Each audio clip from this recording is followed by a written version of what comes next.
الحمد لله الذي هدانا لهذا وما كنا لنهتدي لولا أن هدانا الله.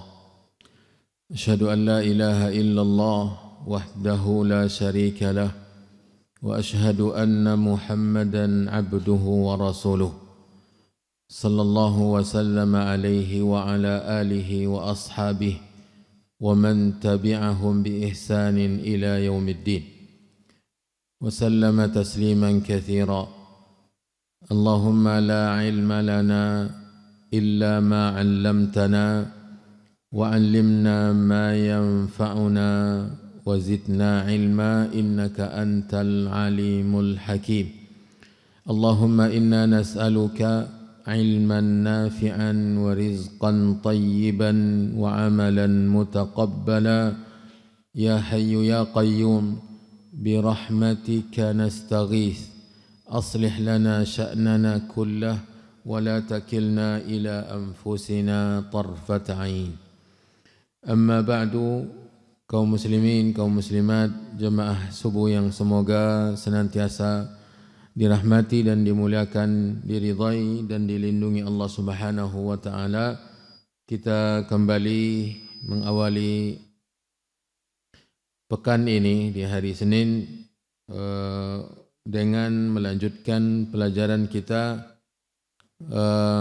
membahas hadis-hadis seputar 10 awal Zulhijjah dan juga lanjutan kitabnya tentang hari-hari tasyrik, hukum-hukum dan adab-adab, buah karya dari Syekh Abdullah bin Salih Al-Fauzan hafizahullahu ta'ala. Pembahasan kita hari ini dengan tema Fadlu Sawmi Yaumi Arafah. Fadlu Sawmi Yaumi Arafah, keutamaan puasa hari Arafah. Keutamaan puasa hari Arafah. Hari Arafah adalah tanggal 9 Zulhijjah, bulan yang ke-12 dari 12 bulan Hijriyah. Hari Arafah, kata Nabi SAW, adalah hari terbaik dalam satu tahun.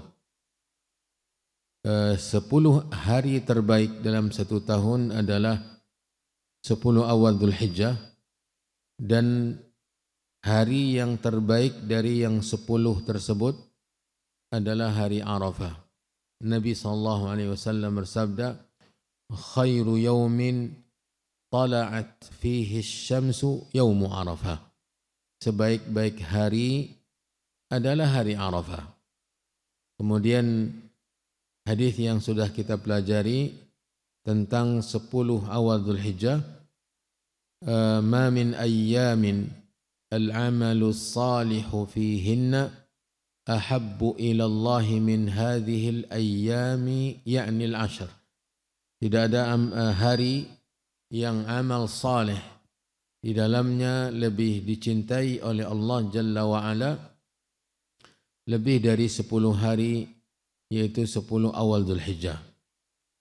Dan salah satu dari 10 awal Dzulhijjah tersebut adalah hari Arafah, yang secara khusus Nabi SAW menjelaskan keutamaannya bahwa dia adalah sebaik-baik hari. Dan bagi jemaah haji, maka hari Arafah adalah hari di mana mereka melakukan manasik yang termulia dari manasik haji. Makanya Nabi SAW bersabda, Al-Hajju Arafah. Al-Hajju Arafah. Ibadah haji itu adalah wukuf di Arafah.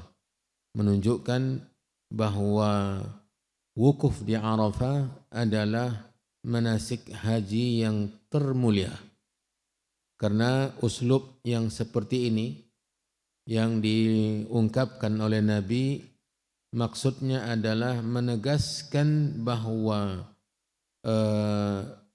apa yang disebutkan Nabi yang oleh Nabi tersebut adalah sesuatu yang paling tinggi derajatnya, yang paling mulia, yang paling agung, yang paling inti. Bukan berarti ibadah haji itu hanya wukuf, karena ada ibadah haji rukunnya adalah ihram, kemudian tawaf, kemudian sa'i, kemudian wukuf di Arafah. Bukan hanya wukuf di Arafah ibadah haji tersebut, tetapi Nabi uslubkan atau ungkapkan dengan uslub demikian untuk menegaskan bahwa rukun wukuf di Arafah adalah rukun yang termulia dari rukun-rukun yang lainnya. Makanya wukuf di Arafah adalah kesempatan yang paling berharga bagi jemaah haji. Ya. Dan tidak bisa diwakili oleh siapapun juga untuk jemaah haji yang pada hari tersebut mereka mungkin ada uzur, maka tidaklah uzur tersebut memastikan mereka untuk tidak berada di tanggal 9 Dzulhijjah di area Arafah, walau bagaimanapun keadaannya. Yang bahkan di ruang ICU dalam perawatan yang sangat intensif, mereka dibawa ke sana untuk berada wukuf di Arafah bagi mereka yang sudah ihram. Bagi mereka yang sudah masuk ibadah ihram, maka mereka yang sakit tersebut akan dibawa di dalam ruangan yang sangat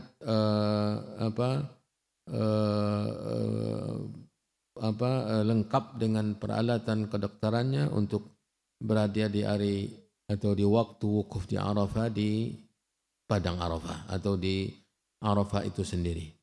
Dan bahkan waktu wukuf yang hanya kurang lebih 6 jam dari tergelincirnya matahari sampai terbenamnya, inilah adalah waktu yang terindah bagi jemaah haji, karena waktu tersebut adalah waktu yang paling dicintai oleh Allah Subhanahu wa taala dan paling dibenci oleh syaitan. Kata Nabi SAW, tidaklah pernah syaitan terlihat benar-benar kesal, hina, benar-benar menderita, merasa menderita kekalahan yang sangat luar biasa setelah peperangan Badar atau setelah hari Badar melebihi hari Arafah. Jadi di hari Arafah itu syaitan benar-benar merasa kalah, merasa kecewa, penyesalan yang luar biasa karena mereka menyaksikan bagaimana Allah Subhanahu wa taala merahmati dan mengampuni serta memberkahi para jemaah haji yang wukuf di padang Arafah. Kita memohon kepada Allah dengan nama-namanya yang indah dan sifat-sifatnya yang mulia. Semoga Allah Jalla fi'ula memberikan kemudahan, kelancaran dan bimbingan kepada semua jemaah haji yang masih dalam perjalanan maupun yang sudah berada di kota Mekah untuk melaksanakan proses wukuf di Arafah sebagaimana di waktu yang telah ditetapkan oleh pemerintah Arab Saudi. Kemudian para jemaah yang dirahmati dan dimuliakan oleh Allah Subhanahu wa taala, hari Arafah sebagaimana juga ditegaskan dalam riwayat bahwa Allah Subhanahu wa taala turun ke langit dunia. Ya, asyiyata Arafah, di petang hari Arafah Allah Subhanahu wa taala turun ke langit dunia. Kemudian membanggakan para jemaah haji yang datang ke sana. Membanggakan kepada para malaikat di langit dengan mengatakan undur ibadi atauni su'tan ghubra. Lihatlah oleh kalian hamba-hambaku datang dalam keadaan rambut yang tidak terurus dan juga badan yang berlumuran debu, penuh dengan debu, datang untuk mengharapkan rahmatku. Maka persaksikanlah oleh kalian bi anni qad ghafartu lahum, bahwa saya telah memberi mereka ampunan. Ya, memberi mereka ampunan. Dan banyak sekali hamba-hamba atau para jemaah haji yang mendapatkan ampunan dan bahkan pembebasan dari api neraka di hari Arafah. Bagi kaum muslimin yang tidak dalam keadaan beribadah haji, maka hari Arafah tetap menjadi hari yang istimewa. Nabi SAW mensyariatkan untuk berpuasa. Untuk berpuasa sebagaimana yang akan kita pelajari di bab ini, karena bagi jemaah haji tidak disyariatkan untuk berpuasa di hari Arafah. Nabi SAW tidak berpuasa di hari Arafah. Nabi SAW di hari Arafah, ketika berada di Arafah, ibadah haji tidaklah dalam keadaan berpuasa sebagaimana anggapan sebagian para sahabat. Sebagian para sahabat beranggapan bahwa Nabi berpuasa, lalu salah satu dan sebagian yang lain tidak menganggapnya atau tidak merasa bahwa Nabi SAW berpuasa, maka salah satu dari istri Nabi SAW memberikan kepada Nabi atau menyuguhkan di hadapan manusia kepada Nabi minuman susu. Lalu di hadapan mereka semua Nabi SAW mempertontonkan bahwa dia tidaklah sedang berpuasa. Bagi jemaah haji tidak disyariatkan untuk berpuasa. Banyak hikmah yang dijelaskan oleh para ulama, di antaranya agar dia memiliki kekuatan, memiliki tenaga untuk mengisi waktu-waktu di hari Arafah itu untuk beribadah. Karena kalau dalam keadaan berpuasa, dia akan kelelahan, dia tidak punya kekuatan. Bisa jadi lebih sedikit ibadahnya, padahal dia tertuntut untuk memperbanyak ibadah, berdoa, beristighfar, meminta ampun kepada Allah Subhanahu wa taala, melakukan ketaatan lainnya di durasi atau waktu-waktu yang ditetapkan di selama wukuf di Arafah. Bagi yang selain jemaah haji, ini yang menjadi pembahasan kita, fadlu shaumi yaumi Arafah. Bagi yang selain jemaah haji, maka disyariatkan untuk berpuasa, disunnahkan. Ya, disunnahkan. Dia bukan puasa wajib. Puasa Arafah bukanlah puasa wajib, tetapi dia puasa sunnah. Ya, puasa sunnah. Maka jangan sampai puasa sunnah ini yang membuat atau menghasilkan perpecahan di tengah kaum muslimin. Ya. Di sini penulis membawakan hadis an Abi Qatadah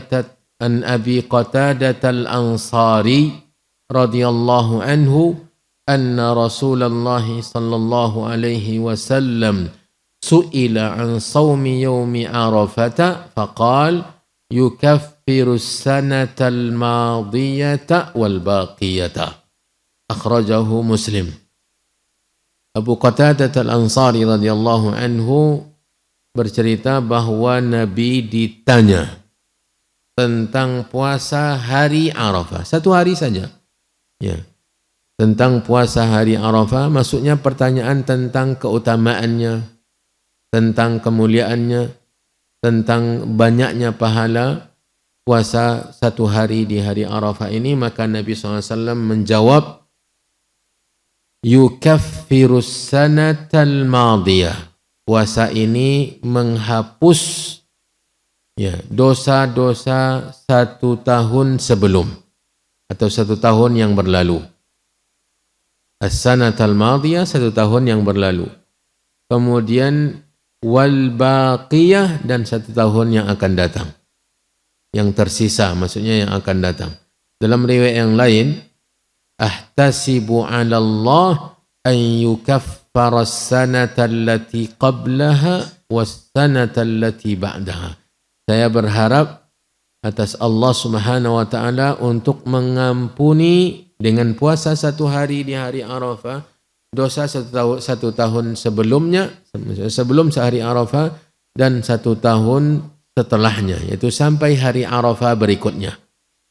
Sampai Arafah berikutnya diharapkan oleh Nabi Allah mengampuni dosa-dosa Dan dosa-dosa ini sepakat para ulama, maksudnya adalah dosa-dosa kecil. Ya.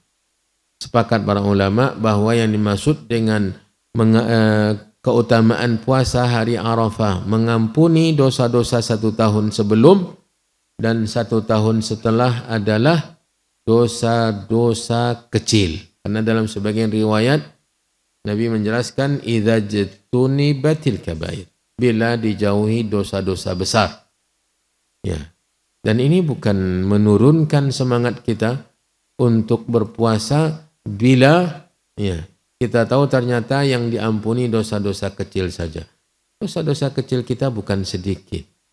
Ya. Bukan sedikit dosa-dosa kecil kita. Jangankan dosa kecil, yang besar pun terkadang kita remehkan. Yang besar jelas-jelas besar, terkadang kita anggap lalat yang tegak, yang hinggap di batang hidung kita tepis begitu saja. Tidak merasa khawatir, tidak takut kepada Allah atas dosa yang kita lakukan. Banyak dosa-dosa besar dan sudah ada beberapa pengajian dari ustaz-ustaz kita tentang dosa-dosa besar dengan membaca kitab para ulama seperti Az-Zahabi rahimahullahu ta'ala. Dia punya kitab yang isinya penjelasan tentang dosa-dosa besar yang beliau beri judul dengan Al-Kabair. Al-Imam Az-Zahabi. Ya. Kalau tidak ada kajian langsung, di rekaman-rekaman saya yakin ada, dan buku terjemahan kitab Az-Zahabi sudah diterjemahkan juga. Ya. Dan sekarang saya membaca kitab yang judulnya sama, buah karya dari Syekh Muhammad bin Abdul Wahhab At-Tamimi rahimahullahu ta'ala. Beliau punya kitab juga dengan judul Al-Kabair yang isinya dosa-dosa besar, dan kita kalau tidak salah sampai ke dosa yang ke-8 dari dosa-dosa besar yang di situ. Terkadang kita tidak menganggap itu dosa besar. Ya. Di antaranya permusuhan, kemudian berlebihan dalam membalas kesalahan orang. Ini ternyata dosa besar. Ya. Berkhusumat, ini juga termasuk dosa besar. Belum lagi dosa lisan, berdusta. Jangan dikira berdusta bukan dosa besar. Menceritakan buruk orang di belakang, jangan dikira itu dosa kecil, dia dosa besar. Ya. Yang dosa besar saja kita di mata kita itu kecil sehingga kita tidak terlalu memberikan perhatian, apalah lagi dosa kecil, ya, yang sudah begitu banyaknya. Yang besar saja kita anggap kecil, apalagi yang kecil seakan-akan kita menganggapnya bisa jadi ibadah, bisa jadi dianggap ketaatan atau perkara yang mubah, padahal dia dosa-dosa kecil. Pandangan mata, ya, dosa-dosa pandangan mata dia tidak termasuk dosa besar. Dalam masalah syahwan, ya, dia dosa kecil. Pendengaran telinga, ya, mendengar sesuatu yang tidak ada kaitannya dengan dosa besar, karena istilah dosa besar kata para ulama adalah dosa yang kriterianya beberapa macam, diantaranya dosa yang diancam neraka, ya, dosa yang ancamannya neraka, atau dosa yang ancamannya murka Allah murka, Allah marah, dosa yang ditetapkan hukumannya di dunia, dosa yang dilaknat pelakunya. Ini semua kriteria dosa-dosa besar, dan Az-Zahabi rahimahullahu ta'ala di muqaddimah kitabnya Al-Kabair menjelaskan tentang ini. Dan bahkan Syekh Muhammad bin Abdul Wahhab juga mengisyaratkan tentang definisi dosa besar. Jadi jangan sampai menurun semangat kita berpuasa. Jangan sampai menurun semangat kita berpuasa Arafah gara-gara yang kecil saja yang diampuni. Ya. 1 hari dari dosa kecil kita diampuni, ini sudah merupakan prestasi. Ya. Kalau andai kita tahu bahwa dosa kita kemarin diampuni oleh Allah. Ya. Dosa kecil kita yang kita lakukan kemarin mendapat ampunan dari Allah. Ini prestasi yang sangat besar dalam kehidupan kita. Tetapi itu tidak ada jaminan. Ya, tidak ada jaminan dosa kita diampuni oleh Allah. Sementara di sini jaminannya ada. Nabi yang menjamin. yang tidak pernah berdusta. Ya, dia tidak pernah berdusta dan dia menjamin puasa Arafah itu untuk diampuni dosa 1 tahun sebelum hari Arafah tersebut dan setelah hari Arafah. Maka sekali lagi tentu yang kita sangat harapkan jangan sampai semangat berpuasa Arafah atau berpuasa di hari Arafah menurun gara-gara kita mengetahui bahwa yang diampuni hanya dosa-dosa kecil. Ini sudah cukup menjadi motivasi atau menjadi penyemangat kita untuk berpuasa dan dia hanya 1 hari. Dia hanya 1 hari. Baik, hadis ini sahih dikeluarkan oleh Imam Muslim dan yang lainnya. Kita baca uraian dari penulis. Al-hadithu dalilun ala fadli saumi yaumi Arafata wa jazili thawabihi indallahi ta'ala haitsu inna siyamahu yukaffiru dhunuba sanatain.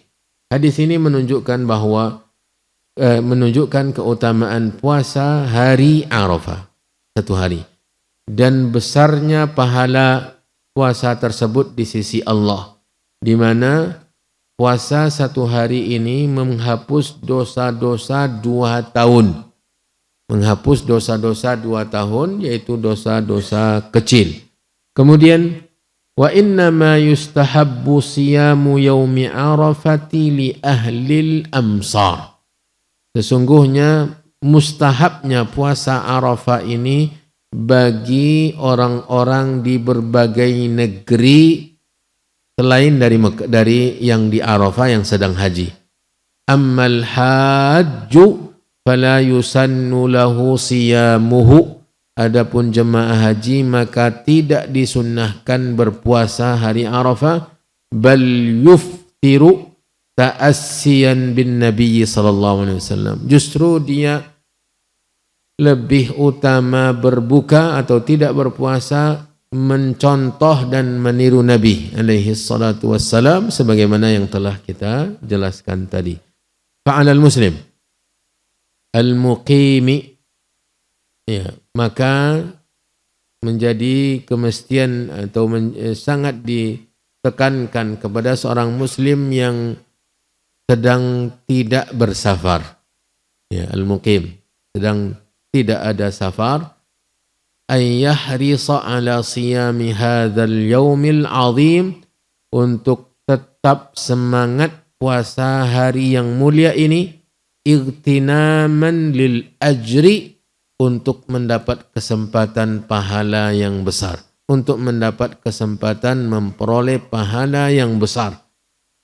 Yaitu keutamaannya bukan sekedar dapat pahala tetapi ampunan 2 tahun dosa-dosa kecil. Wa idza wafaqa yaumu arafata yaumal jumu'ati fa innahu yusam.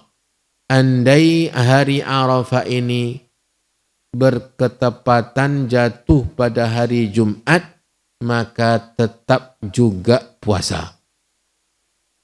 Ya. Andai hari Arafah itu berketepatan dengan hari Jumat, maka puasa tetap dilakukan, puasa Arafahnya. Wa amma ma warada minan nahyi an ifradi yaumil jumu'ati fi shaumi fa innama huwa lidzati yaumil jum'ah. Adapun adanya larangan untuk mengkhususkan puasa hari Jumat, larangan mengkhususkan puasa hari Jumat, ini larangan karena hari Jumatnya. Berpuasa lantaran hari Jumatnya, kata beliau. Dan ini juga dijelaskan oleh sebagian ulama yang lain termasuk Syekh Abdul Razak bin Abdul Muhsin Al-Abbad hafizahullah ta'ala, bahwa larangan puasa Jumat itu karena hari Jumatnya. Seseorang berpuasa hari Jumat lalu ditanya, kenapa kamu puasa hari Jumat? Karena ini hari Jumat. Maka dilarang oleh Nabi SAW. Ya. Ada seorang wanita di zaman Nabi berpuasa di hari Jumat. Apa ditanyakan kepada Nabi tentang puasanya tersebut, atau dia sendiri yang bertanya? Nabi SAW mengatakan, apakah sebelumnya dia berpuasa? Ketika dijawab tidak. Lalu ditanya oleh Nabi SAW, apakah setelahnya dia berpuasa?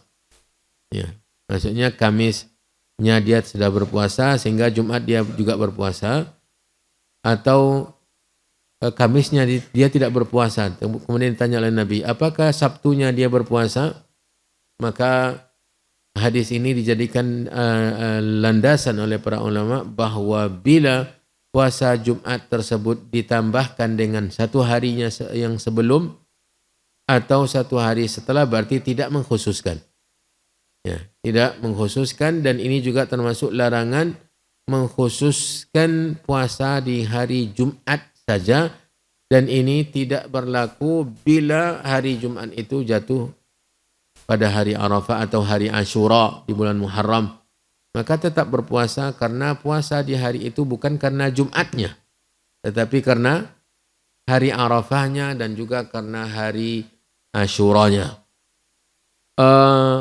Wa amma yaumu Arafah fa innama yusamu li hadzal ma'na wafaqa jum'atan aw ghairaha. Adapun puasa Arafah karena harinya. Karena harinya, maka dia bila kebetulan di hari Jumat tetap juga dipuasakan, karena bukan karena Jumatnya tapi karena Arafahnya atau harinya, atau di hari yang lain seperti hari Sabtu juga, maka tetap puasa, karena puasa bukan lantaran hari tetapi karena tanggalnya. Karena di tanggal 9 Zulhijjah hari Arafah, maka berpuasalah bukan lantaran hari Jumatnya atau hari Sabtunya. Fadalla ala annal jumu'ata ghairu maqsudah. Maka nampaklah bahwa Jumat bukan tujuan puasanya, tapi Arafahnya yang menjadi tujuan puasa. Kemudian catatan berikutnya, wadh-dhunubul lati tukaffiru atau tukaffaru bisiyami yaumi Arafah hiyas saghair. Dosa-dosa yang diampuni dengan puasa hari Arafah ini hanya dosa-dosa kecil. Wa ammal kabair kazina wa aklir riba wa sihri wa ghairi dhalik fala tukaffiruha al-a'malu salihatu bal la budda laha min taubatin aw iqamatil haddi fima yata'allaqu bihi haddun wa hadha qaulul jumhur. Adapun dosa-dosa besar seperti zina, makan riba, atau perbuatan sihir dan yang lain-lainnya, maka tidaklah mengampuni dosa-dosa tersebut amal-amal saleh. Amal-amal saleh tidaklah mengampuni dosa-dosa besar tersebut, bahkan tetapi mesti dihapus dengan taubat. La budda laha min taubah. Harus diusahakan bertaubat kepada Allah atau ditegakkannya had di dunia. Jadi hukuman di dunia yang ditetapkan oleh agama Islam, bila ditegakkan kepada pelaku dosa tertentu seperti mencuri dipotong tangannya, berzina yang belum menikah dicambuk 100 kali, atau berzina bagi yang sudah menikah dirajam, ini semuanya adalah sebagai penghapus dosa. Jadi di akhirat dia tidak disiksa.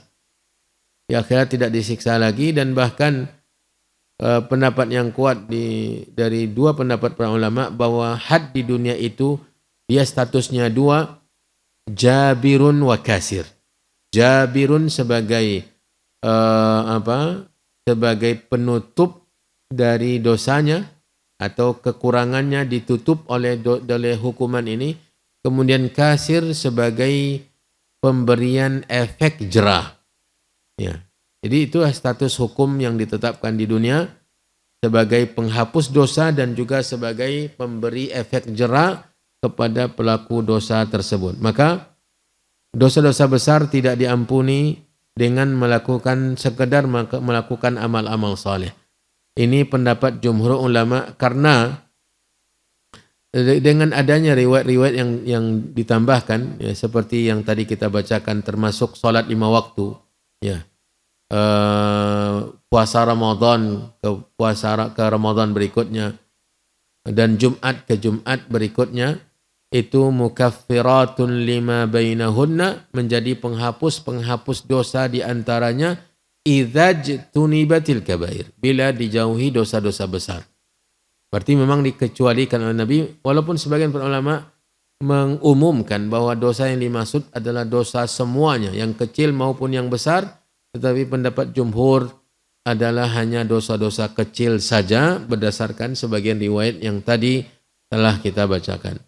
Poin yang setelahnya, wa 'alal muslim an yahrisa 'ala ad-du'a'i igtinaman li fadlihi wa raja'an lil ijabah.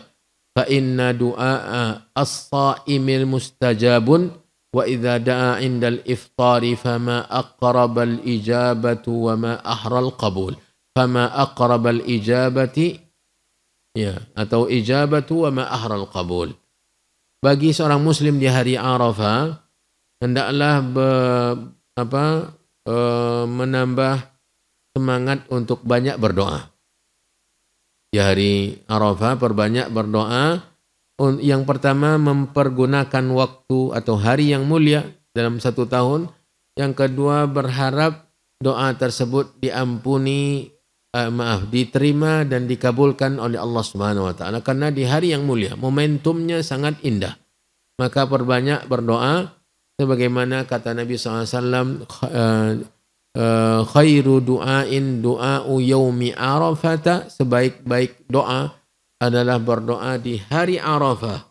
Dan doa yang terbaik yang dibaca di hari tersebut bagi jemaah haji dan yang lainnya adalah la ilaha illallah wahdahu la syarikalah lahul mulku wa lahul hamdu wa huwa ala kulli syai'in qadir. Kata Nabi dalam riwayat tersebut, wa khairu ma qultu ana wan nabiyyuna min qabli la ilaha illallah wahdahu la syarikalah lahul mulku wa lahul hamdu wa huwa ala kulli syai'in qadir. Perbanyak membaca zikir, dan dia termasuk doa sebagaimana ditegaskan oleh Nabi. Maka perbanyaklah mengucapkannya di hari tersebut, ditambah dengan doa-doa, permintaan-permintaan dan permohonan-permohonan lainnya.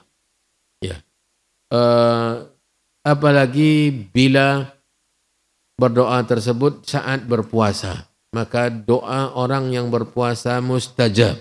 Doa us-saim mustajab.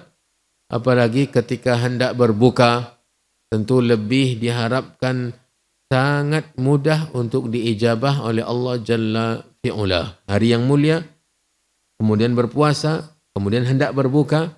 Jadi keadaan yang banyak faktor-faktor didengar dan dikabulkan oleh Allah Subhanahu wa taala doa seorang hamba di hari tersebut. Catatan yang berikutnya, wa'lam annahu yushra'u at-takbiru ba'da salatil fajri min yaumi arafata ila akhir ayyamit tashriq. Wa sifatuhu Allahu akbar, la ilaha illallah, wallahu akbar walillahil hamd.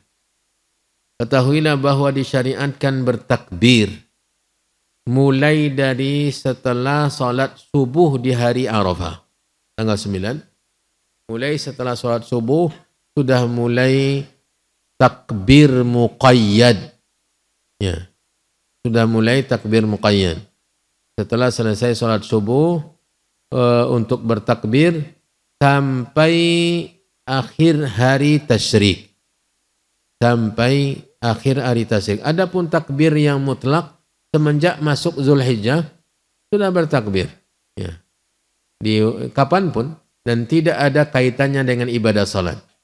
Makanya Abdullah bin Umar, Abu Hurairah radhiyallahu taala anhum sengaja datang ke pasar, bukan untuk berbelanja tetapi untuk memperdengarkan takbir kepada penduduk atau kepada orang-orang yang sedang sibuk di pasar. Subhanallah, karena memang dilakukan karena Allah, maka orang-orang di pasar pun terpengaruh oleh takbir mereka. Karena mereka keraskan suara dan diulang-ulang terus, sehingga yang di pasar pun bertakbir semuanya. Bukan bertakbir bersama, tetapi bertakbir semua. Ya, bertakbir semua. Ya, fayukabbirun nasu bitakbirihima. Jadi mereka menyengaja untuk menghidupkan sunnah. Ini kapan? Semenjak masuk tanggal 1 Zulhijjah. Adapun yang dimaksud oleh bab kita ini itu takbir yang kaitannya salat fardu. Maka sudah dibenarkan untuk memulainya setelah salat subuh di hari Arafah sampai salat asar di hari terakhir hari tasyrik. Sifat takbir yang paling utama seperti yang dijelaskan di sini, Allahu Akbar, Allahu Akbar, La ilaha illallah, Wallahu Akbar, Allahu Akbar, walillahil hamd. Saya ingatkan bahwa ini mesti diucapkan dan dilafazkan dengan tepat. Ya, dilafazkan dengan tepat karena dia akan berpengaruh takbir itu. Ya, ucapannya tepat. Allahu Akbar, Allahu Akbar, La ilaha illallah, Wallahu Akbar. Tanpa waw juga bisa. Allahu Akbar, 2 kali setelah itu lagi. Allahu Akbar, walillahil hamdi. Walillahil hamdu. Dan ada banyak ya kesalahan-kesalahan yang terjadi untuk takbir ini. Ya. Ada orang yang memperpanjang baknya Allahu Akbar, Allahu Akbar. Ini keliru, baknya tidak panjang, Allahu Akbarnya. Kemudian juga Allahu Akbar, Allahu Akbar. Ra-nya berbaris fathah, dia tidak, dia berbaris dhammah. Kalau kita hendak melanjutkan maka Allahu Akbarullah. Ya. Allahu Akbar, Allahu Akbar. La ilaha illallah, Allahu Akbar, Allahu Akbar, walillahil hamd, walillahil hamd. Ya. Haknya juga terkadang keliru. Ya. Walillahil hamd juga. Ya. Ada beberapa kekeliruan yang terjadi. Ya. Maka perlu kita baca pertama-tama dan jangan hafalan yang selama ini saja, tapi lihat lafaznya tertulis, kemudian baca dan diulang-ulang agar tepat bacaan kita, dan ini sangat berpengaruh kepada nilai dari takbir kita. Karena ini adalah takbir adalah salah satu dari lafaz zikir yang paling mulia di antara zikir-zikir yang lainnya. Ya, ada 4 kalimat. Subhanallah, walhamdulillah, wa la ilaha illallah, Allahu Akbar. Ya, ini 4 kalimat yang sangat luar biasa. Salah satunya takbir, dan di sini ada 3. Takbir, tahlil itu la ilaha illallah. Kemudian pujian, tahmid, walillahil hamd. Ini sifat takbir, dan boleh dengan takbir-takbir yang lainnya. Tetapi yang utama adalah lafaz yang takbir yang lain, maksudnya yang ada asarnya, bukan dibuat-buat, ditambah-tambah tanpa ada dasarnya. Karena sebagian salaf, para sahabat juga bertakbir dengan lafaz takbir yang lain. Allahu Akbar kabiran, Allahu Akbar kabiran. Ya, itu. Tetapi bila ada tambahan yang tidak ada dasarnya, subhanallah, saya sempat coba mencari-cari tambahan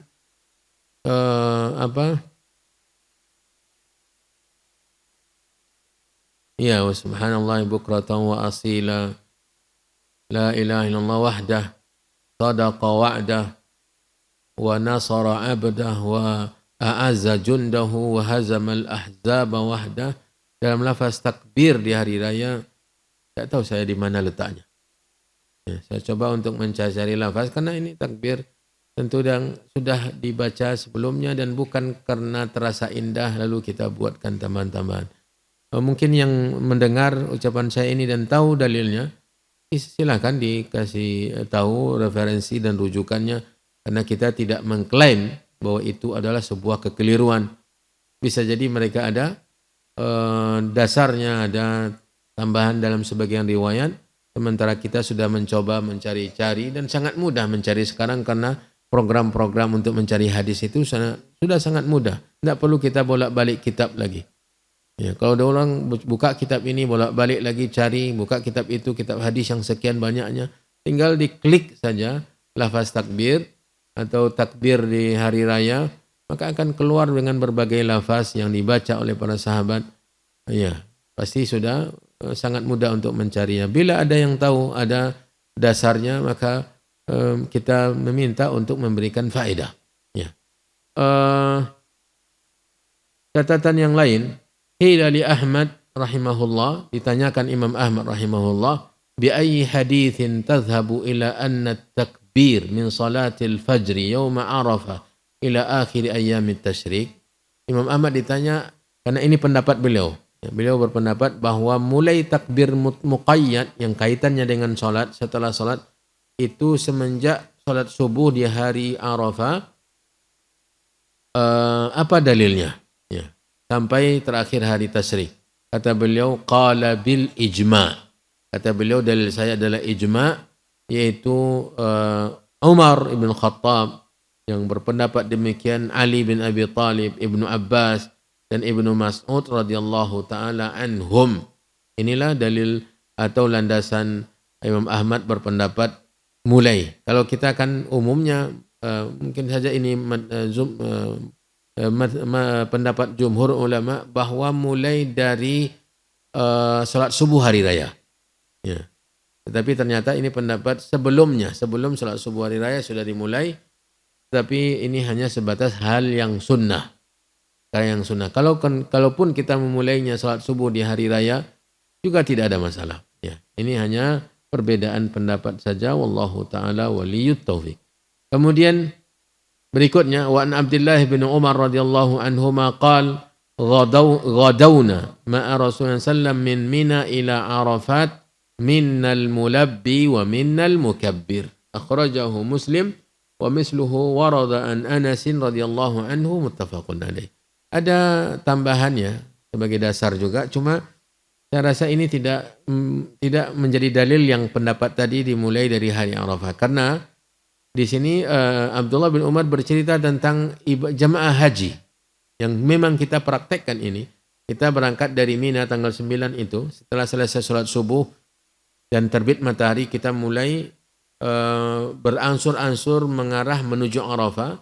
Dalam perjalanan kita bertakbir dan ada juga yang tetap bertalbiyah. Ada yang bertakbir dan ada yang bertalbiyah. Ini yang ceritakan oleh Ibnu Umar. Jadi tidak ada kaitannya dengan takbir yang tadi setelah selesai sholat subuh. Ini hadis ini berkenaan dengan jemaah haji yang memang sudah boleh untuk bertalbiyah ketika di tanggal 9 Zulhijjah berangkat dari Mina menuju Arafah.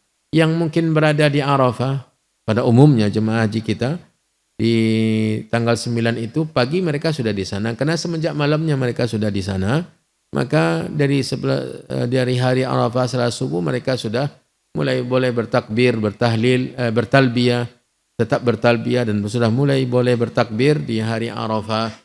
Di Arafah yang berangkat ke Mina tanggal 8 untuk hari tarwiyah, maka setelah salat subuh di hari Arafah mereka mulai berangkat menuju, atau setelah terbit matahari mereka menuju Arafah. Dan seperti diceritakan di sini oleh Abdullah bin Umar, di antara jamaah haji yang bersama mereka ada yang bertalbiyah, minnal mulabbi labbaik Allahumma labbaik labbaik la syarika laka labbaik innal hamda wan ni'mata laka wal mulk la syarika lak. Dan ada yang tetap yang mulai bertakbir, Allahu akbar la ilaha illallah wallahu akbar Allahu akbar walillahil hamd. Terus ya, dan lafaz ibadah lisan yang dilakukan oleh mereka para jemaah haji. Dan hadis ini sahih, dikeluarkan oleh Imam Muslim dan bahkan ditambahkan juga dari riwayat Anas bin Malik.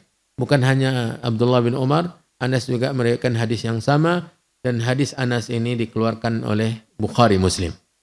Tetapi ini konotasinya jemaah haji, karena di situ ada talbiyah. Yang tidak jemaah haji tidak ada talbiyah. Dan pula nanti di hari raya atau di tanggal setelah di hari salat subuh di tanggal 10 Zulhijjah ada yang bertalbiyah. Ini tidak dibenarkan. Dia bagi selain jemaah haji hanya takbir, sementara untuk jemaah haji bertalbiyah dan bertakbir. Ada nukilan, catatan terakhir, nukilan dari Syekhul Islam Ibn Taimiyah. Kata penulis, qala Syekhul Islam Ibn Taimiyah rahimahullah, asahhul aqwal fi at-takbir alladhi alayhi jumhurus salaf wal fuqaha min as-sahabati wal a'immah an yukabbira min fajri yaumi arafata ila akhir ayyam at-tasyrik akiba kulli salah. Ini tarjih dari Ibnu Taimiyah rahimahullah tentang takbir muqayyad. Kata beliau, pendapat yang paling benar, ya, artinya yang ditarjih oleh beliau, tentang takbir muqayyad, yang mana pendapat ini adalah pendapat jumhurus salaf, bukan jumhur ulama tapi jumhurus salaf, ya, kebanyakan para sahabat. Tadi Imam Ahmad menukilkan Umar, Ibn Abbas, Ibn Mas'ud, ya. Siapa tadi? Ali bin Abi Thalib. Ini jumhur menurut, dan yang lain-lainnya tentu di jumhur sahabat dan juga fuqaha, ulama-ulama fikih dari zaman sahabat dan imam-imam yang setelah mereka, bahwa bertakbir untuk setelah salat ini yaitu takbir muqayyad. Ya, karena takbir terbagi dua, ada yang mutlak yaitu tidak kaitannya dengan salat, ya, di luar salat, dan ada yang muqayyad yang kaitannya adalah setelah selesai salat. Nah, yang muqayyad ini menurut jumhur salaf, kata Ibnu Taimiyah, dan ini pendapat yang beliau kuatkan, dimulai semenjak subuh hari Arafah atau tanggal 9 Zulhijjah sampai terakhir hari tasyrik, yaitu setelah salat asar di hari yang ke-13.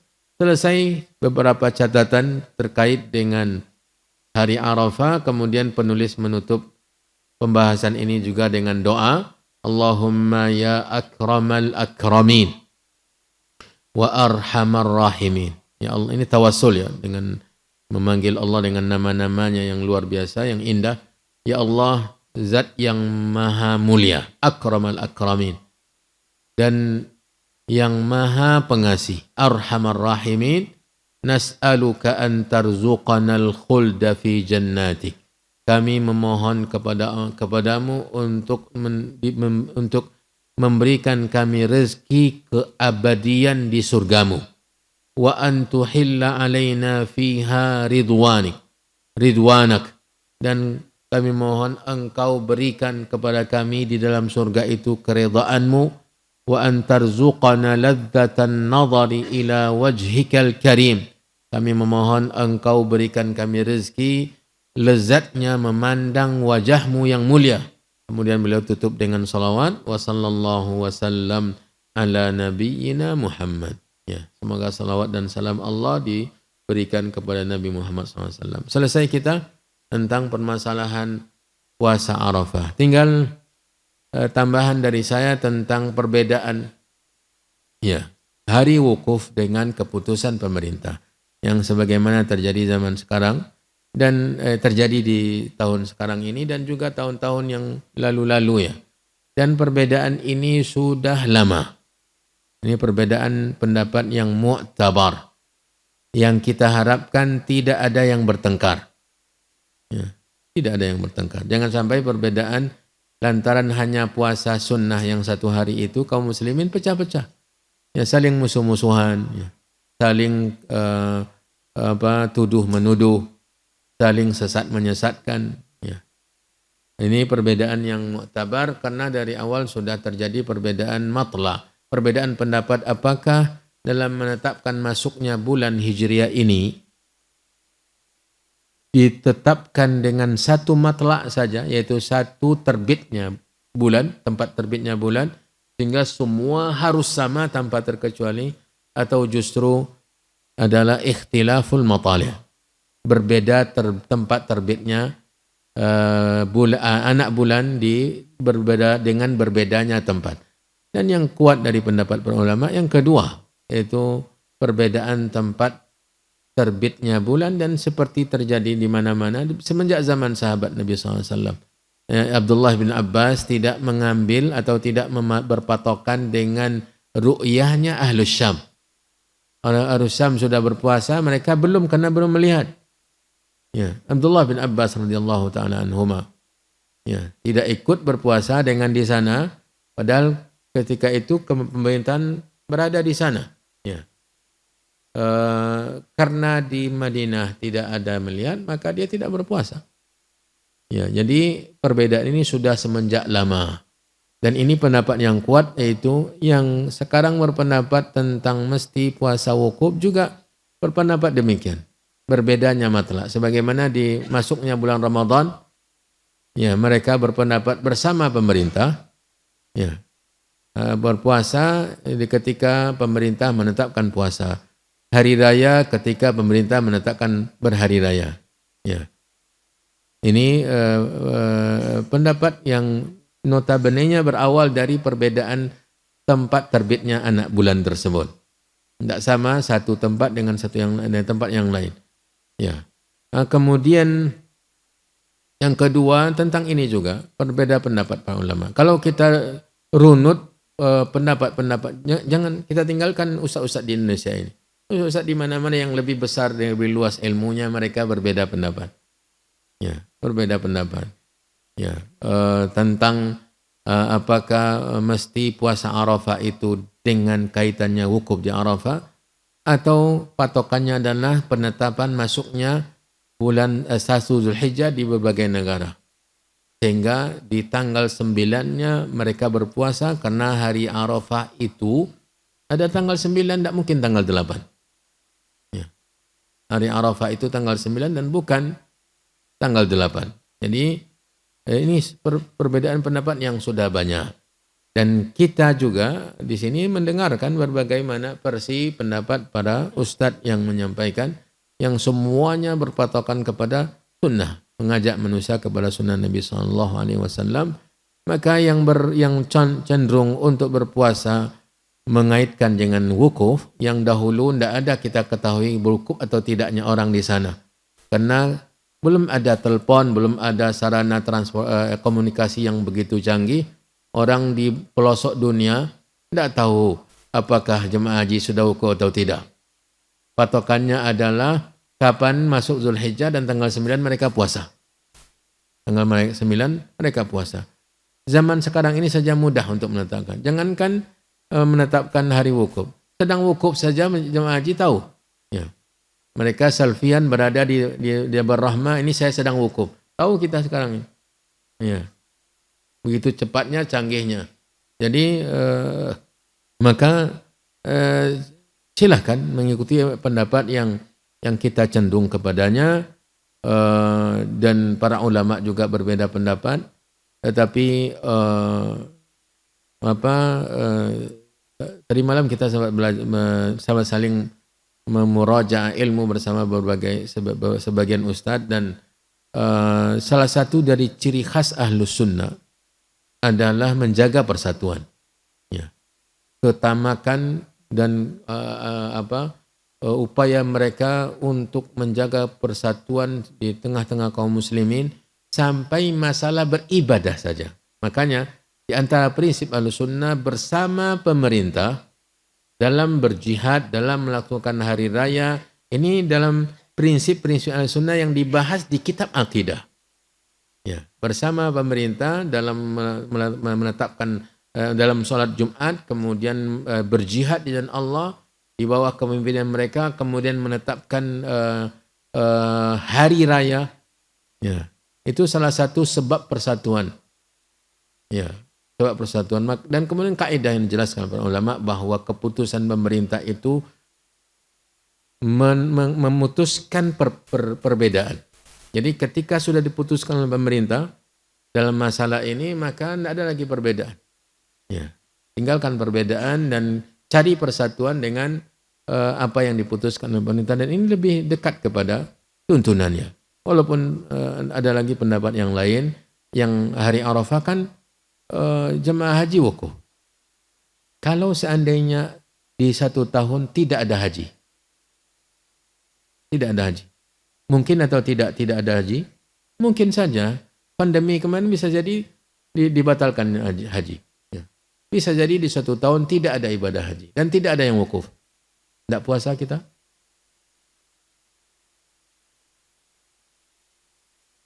Tidak puasa.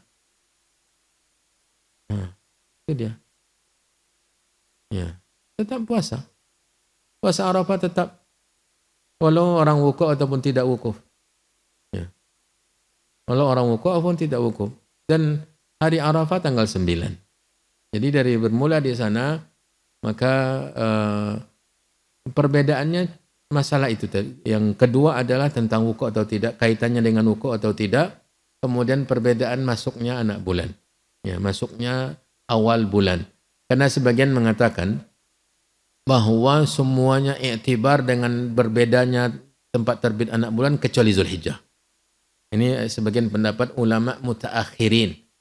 Ya, bahwa semua bulan Hijriah itu standarnya adalah perbedaan terbitnya anak bulan. Kecuali bulan Zulhijjah.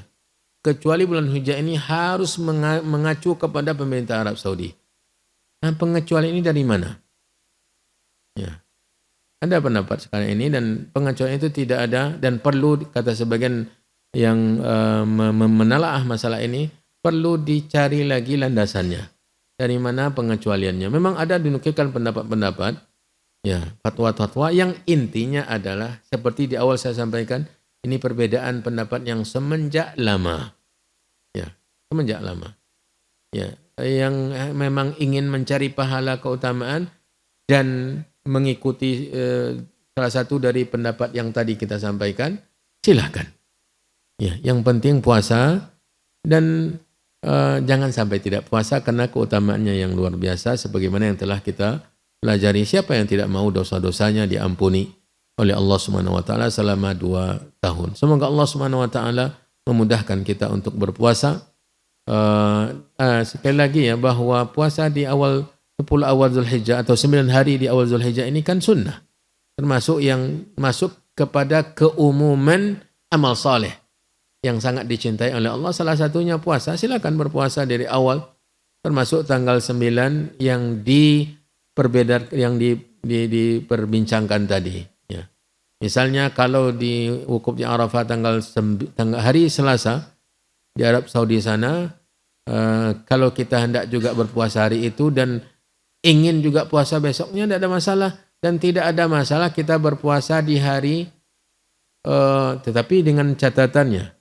Masalahnya adalah ketika kita berstandar di tanggal 9, tanggal 8 itu adalah hari 9 di sana, berarti kita tidak boleh puasa besoknya karena kita dasarnya sana adalah raya 10, orang berraya. Tidak boleh kita berhari raya di hari, kita anggap hari raya. Karena kalau seandainya kita puasa tanggal 8 di sini dan 9 di sana, berarti kita iktibarnya tanggal sana.